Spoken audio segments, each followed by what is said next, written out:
I was actually interviewed by Prince Andrew for the job, to be honest, and one of the questions that the Duke asked is, how would you improve images of members of the royal family? And there'd just recently been published a photograph of Prince Andrew on a yacht, surrounded by a lot of topless women. And I said, well, sir, I wouldn't be photographed with topless women in newspapers. And there was a quiet, frosty silence, and I thought, oh gosh, that's me, that's curtains for me. But I still got the job. Well, yes, it's impossible to disassociate yourself from your own brother, after all. But what a difference a year makes. A year ago, there was Andrew, happily ensconced in the magnificent surroundings of Royal Lodge. So what happens next for Andrew and the Crown? Is this the biggest crisis the royal family has faced in modern history? The King says it would not be right to comment further on the matter, but how long will he be able to hold that line? The smell hit first, way before anyone could even figure out what was really going on. It crept in heavy, thick, impossible to ignore, like something was seriously off. By the time people started piecing things together, it already felt too big to brush aside. This was not some normal move, not a quiet shift, not anything low-key. It felt planned, like someone was sending a message, loud and clear. And locals? They did not notice the trucks first, or the tight security, or even the subtle changes around Marsh Farm. Well, for Andrew, it has been the absolute downfall. From grace, he's lost everything. What really grabbed attention was something way harder to ignore. A brutal, overpowering odor hanging in the air, spreading across the fields, making people stop and ask, what is actually happening here? And once they tracked down where it was coming from, the situation started looking even more suspicious. It can't get right. That is just reputationally devastating. And that's what the world sees. And I really think there's a risk question that within the media, we don't see actually how the rest of the world and people under the age of, say, 40 are seeing this and what they think about this. Within days, what seemed like a tense royal move turned into the kind of story people only whispered about. Welcome to Crown era, where royal drama gets broken down piece by piece. And trust this, you do not want to miss what comes next. Stay locked in for the latest twists, bold claims, and non-stop royal updates. Reports say more than 24 tankers were rolling in and out behind the farmhouse, dumping massive loads of liquid manure, adding up to a shocking 150,000 gallons. I think when Andrew came back from the Falklands War, you remember that vivid photograph and footage of him with the flower in his mouth, getting off the ship. He was a hero. I think that he was undoubtedly somebody who was brave, courageous, was prepared to put himself on the line, and I think people respect. And that is what really had people feeling uneasy. The timing, that is what really made people stop and look twice. This was not some random farming job planned months in advance. It was said to be happening right as Andrew Mountbatten Windsor was settling in. While his belongings were showing up, gates were being installed, and final touches were being wrapped up around the property. This whole situation was unfolding at the exact same moment. So, of course, people started asking the obvious. Was this really just a coincidence, or was someone sending a very bold signal? The official explanation sounded clean and polished. Talk of organic farming, sustainable land care, and putting nutrients back into the soil. Are we approaching a point where this is not recoverable? And that it goes far deeper than Andrew? Because the questions will pile up now about what the King ever knew. The king can't give evidence in a court case for the reasons David has said, because the King brings the prosecution. But beyond all that smooth wording, one detail kept cutting through everything. 150,000 gallons of manure spread across the land, right as a controversial royal figure was moving in. At that point, the conversation stopped being about farming and started feeling way more direct. At the same time, 3 large removal vans from Gander and White, a company known for transporting high-value items like fine fine art and rare collections reportedly arrived at Marsh Farm, and they did not roll in casually either. It was all done with a quiet, almost eerie level of discretion that made it clear this was no ordinary move. It looked like an entire personal world was being relocated. We know that it's been widely reported that Prince Andrew that was, paid up to £12 million to Virginia Giuffre, and we know that a large chunk of that money came from the Queen.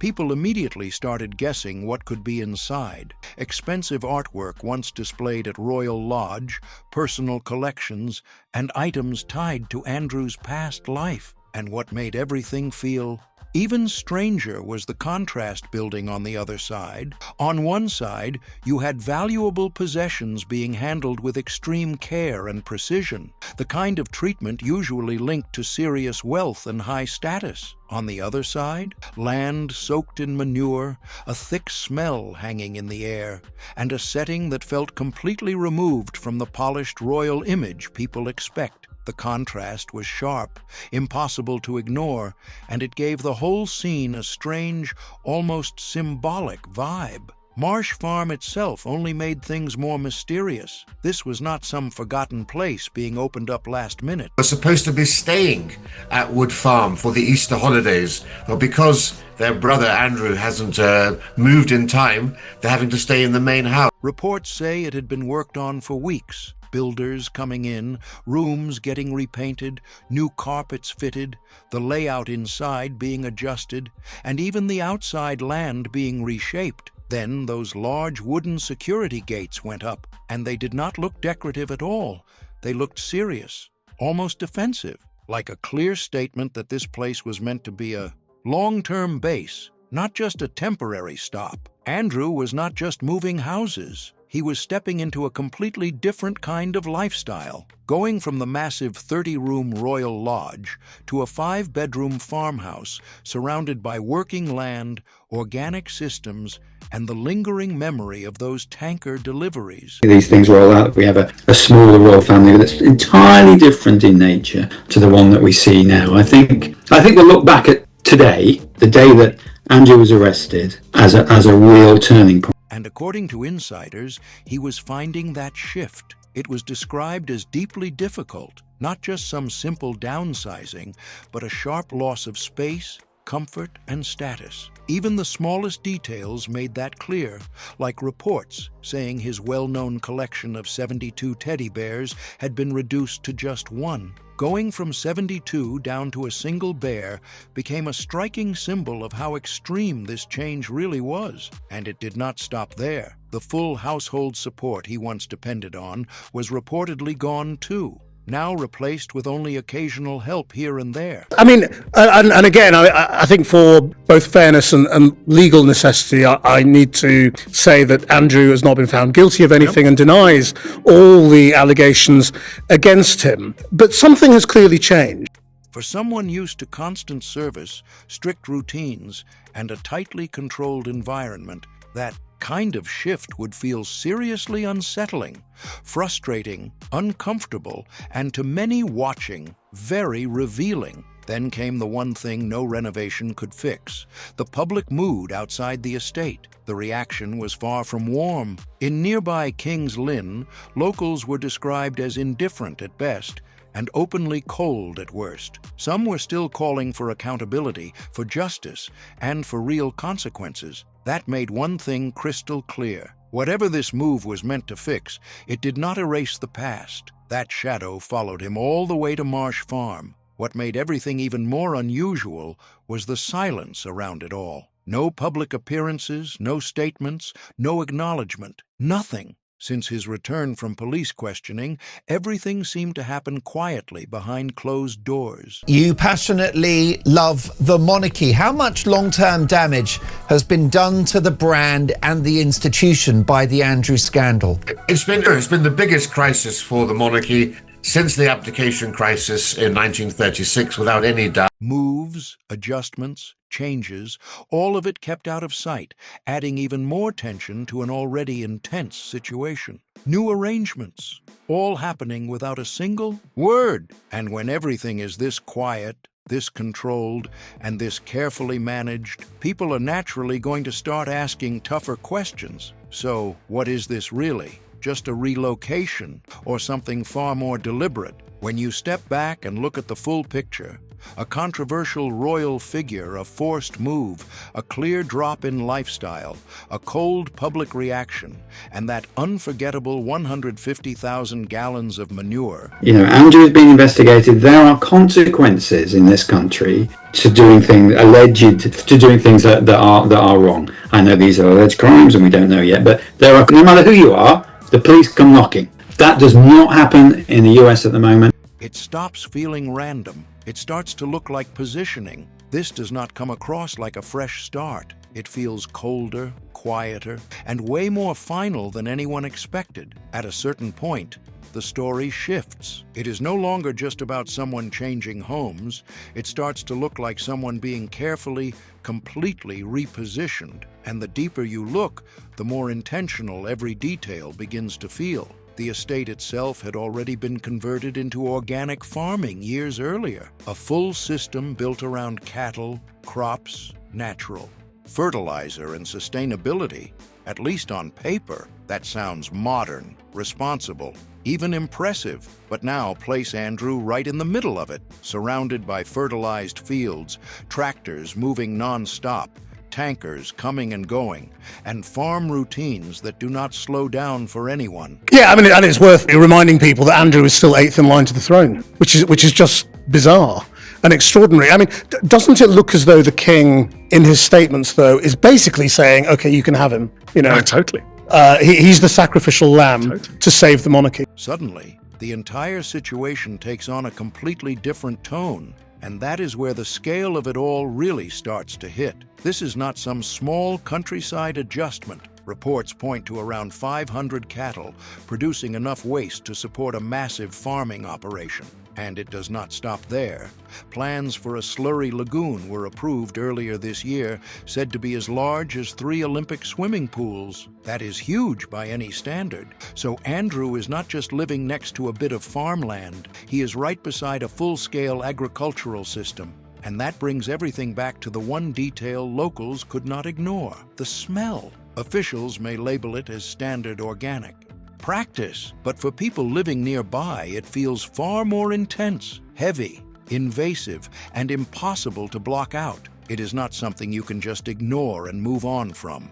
And for someone long used to carefully controlled surroundings, filtered comfort, perfectly maintained grounds, and strict privacy, that kind of environment hits differently. It is not just inconvenient. It feels like a constant reminder that life is no longer shaped around his preferences. That is exactly why the contrast stands out so much. The way these stories play out, whether it's Andrew or Mandel or any of the other things, they turn in the media into sort of institutional stories, scandal stories.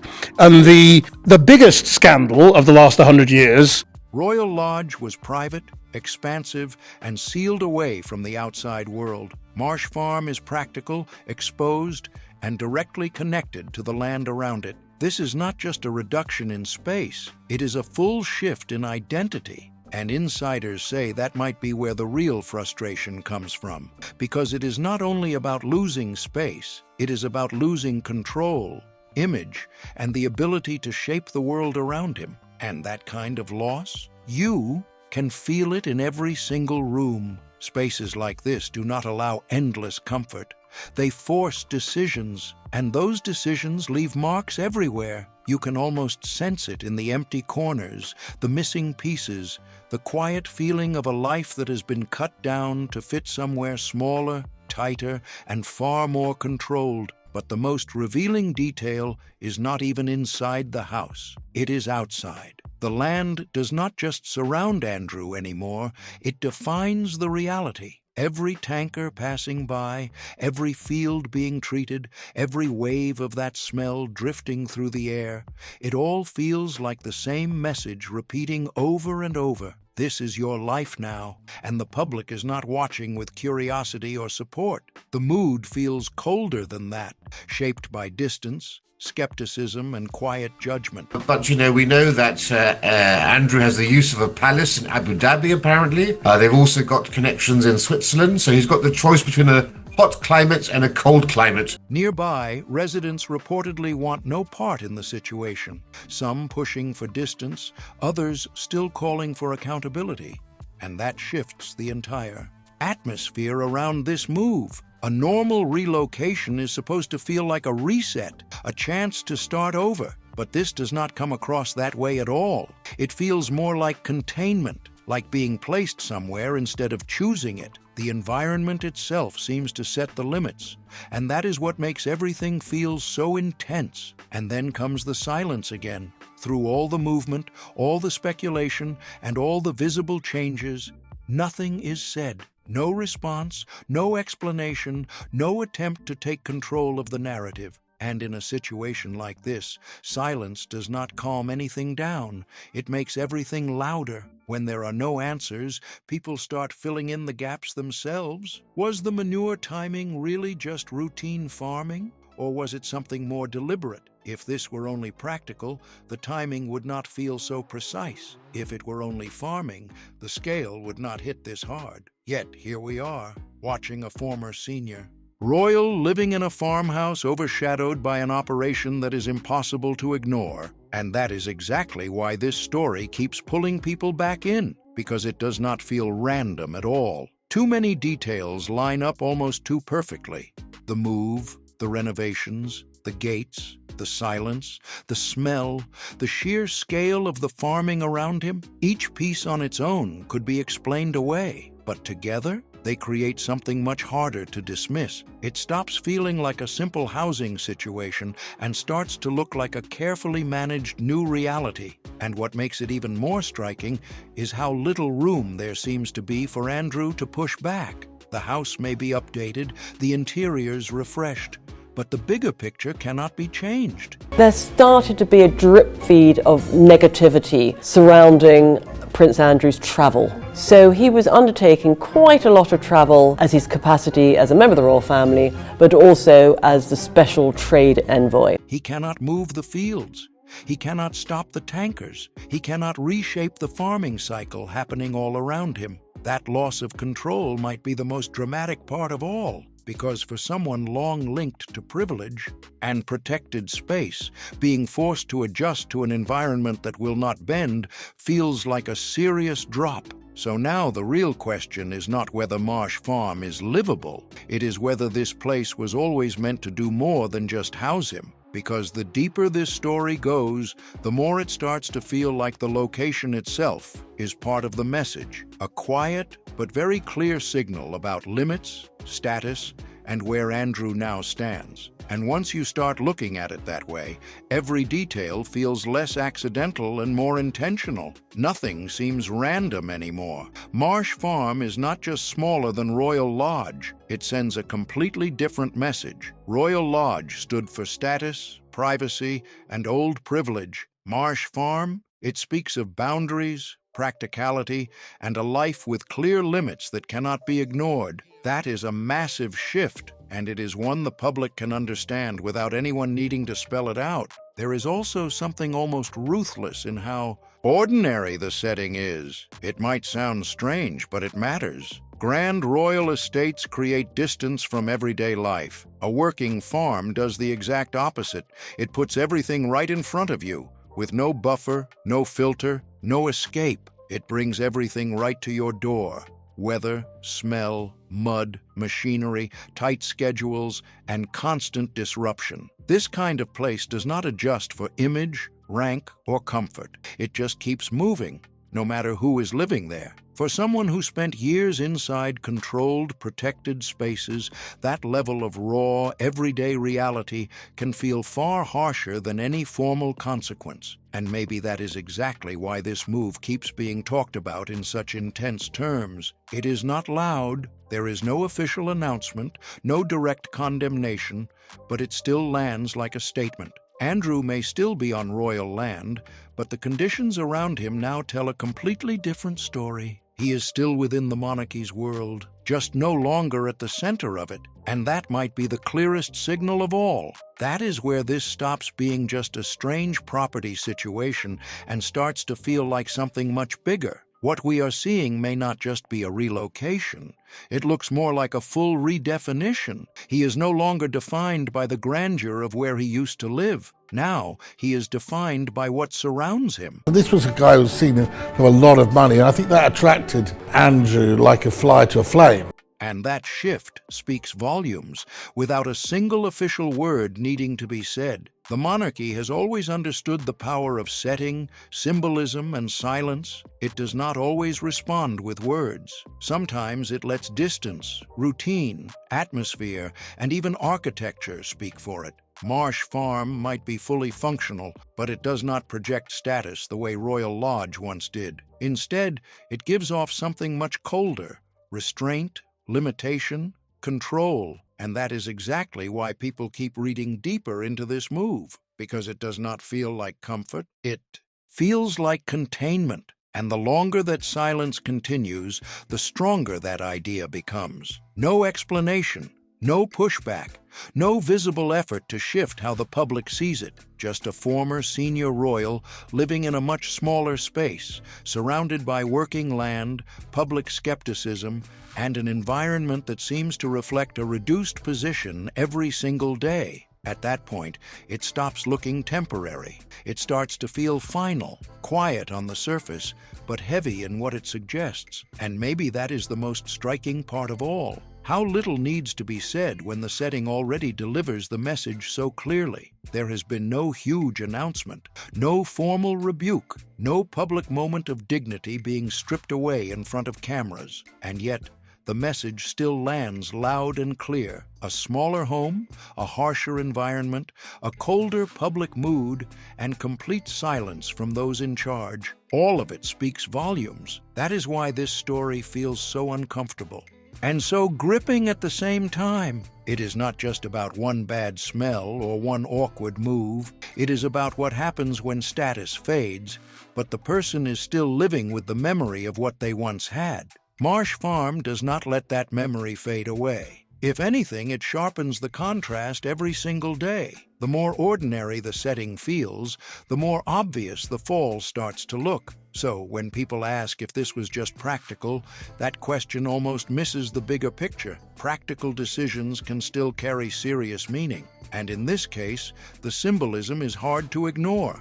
Andrew has not been completely pushed out, but he does appear to have been placed in a situation that reflects a very different level, a different position, a different future, and a much tighter sense of what is now allowed. And that is where the story takes another sharp turn, because when everything is this controlled, this quiet, and this carefully arranged, it stops feeling passive. It starts to look intentional. Every detail, from the location to the lifestyle, feels like it fits into a bigger picture, not random, not rushed, but measured, steady, and very deliberate. The setting does not just house him, it defines the limits around him. The routines, the land, the atmosphere, it all creates a structure that does not shift easily. And that is what makes the situation stand out so much. You know, sources close to Andrew and the Queen were saying this relationship, he's not told the full truth and it is damaging the monarchy. I don't think she was listening, and by that stage in the 90s, she didn't want to hear it. There is no dramatic headline moment, no single event you can point to and say, that changed everything. Instead, it is a slow, constant pressure, a new reality that settles in day by day. And the longer it stays this way, the clearer it becomes. This is not about going back. It is about staying exactly where things have been placed, because in the end, it is not the noise that shapes the story. It is the silence, the setting, and the way everything quietly reinforces the same message again and again. And that message, nothing, has to be said out loud for it to be understood. And when you look at it from that angle, the whole situation feels even more calculated, because nothing around this setup invites attention in the usual way. There are no grand entrances, no high-profile moments, no signs of a return to how things used to be.